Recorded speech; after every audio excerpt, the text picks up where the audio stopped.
now you've raised the issue of the leaders. Okay, you as a Bangladeshi intellectual, you've been working in development for years and years, you know this. Do Bangladesh's leaders, have they taken it on board, or do they have many other problems that they're dealing with? And then when we get to the level of Copenhagen, do the leaders generally, who are going to arrive next week, have they taken it, do they really get this serious situation? Leadership has a problem. Leadership is like crows can count up to 4 eggs. Leaders can count up to 4 years or 5 years of their life, electoral period. Very few leaders have the long vision that needs climate change type. So they have their budgetary allocation, and budgetary allocation is 365 days. Okay, within that period they have to distribute the money, do the patronage they need to do, establish their own power infrastructure and all that is required. So these are political processes. Now, global climate change is a longer term phenomena in a longer process across generations. And very few leaders can look beyond their own generation. And the values are changing. 20 years ago when we were talking about climate change, we were declared mad. Today we are taken pretty seriously, those who are propagating the various actions that needs to be taken. So the world has changed at one level. 20,000 people are turning up in Copenhagen.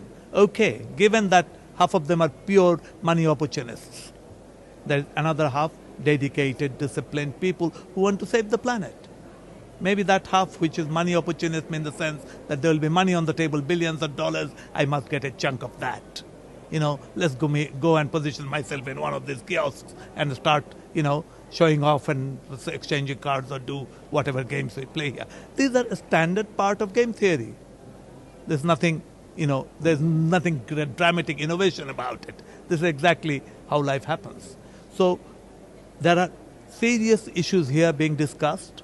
Some are immediate, some are corrective of the past historical injustice, and some are in the future to save ourselves as a whole, humanity as a whole. And as it is said that, somebody was asking, what is your second line position or your option B? Well, there isn't a planet B. There's only planet A, called the Earth. So we don't have a second option to take on that one. So we are in this very tight schedule.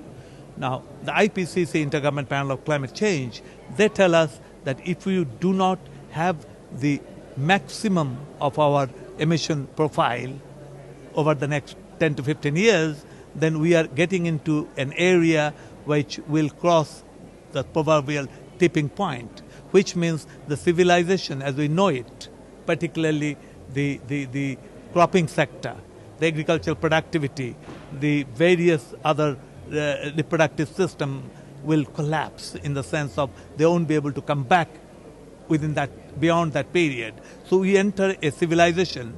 It will not collapse immediately, but we enter a civilization which will not be reversible that easily. So that is an area totally unknown to the present leadership. So the present leadership doesn't want to conceive of that, but what they have to realize that today's action has serious implication as we go nearer second by second to the tipping point. When I started the climate, got involved in the climate issue, we used to talk in terms of half a century hence or whatever. Now we are talking about decades or years. In 3 years, 10 years, we must do this. So the need for reduction of climate carbon is absolutely essential. At the same time, need for reduction of risks for those who are facing the risk. You were mentioning Bangladesh. Bangladesh, the sea level rise is going to rise. Cyclones are going to intensify, and both in terms of frequency and intensity. Floods are going to intensify. There has been an increase of 12% in flooding area over the last 10 years.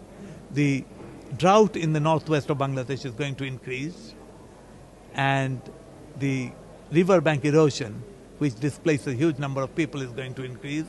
The health impacts, such as diarrheal diseases, malarial diseases, dengue, cholera, these are going to increase.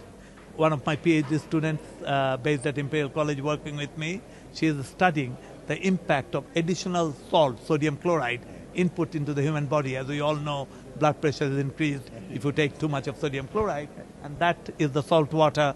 Most of the people in the coastal area are taking more than they used to, and she is studying the impact on the mother-to-be, the pregnant mothers, what will happen to them. So there are huge number of impacts. All that combined together probably challenges half of the economic system of Bangladesh and 150 million people.